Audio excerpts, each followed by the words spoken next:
Ah, le superbe mot zouave. On a l'impression, en le prononçant, que l'on fait le zouave. Il s'agit d'un emprunt tardif, début du XVIIe siècle, au berbère zouawa, nom d'une tribu kabyle dans laquelle on recrutait des soldats.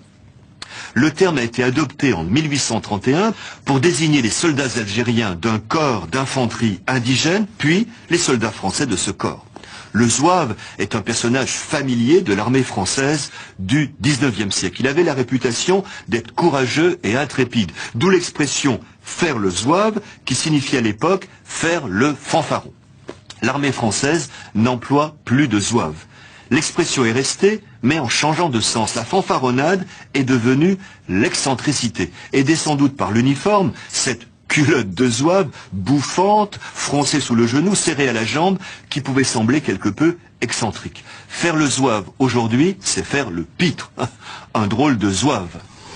Un soldat de cette glorieuse armée est resté célèbre, celui représenté en pied à Paris sur le pont de l'Alma.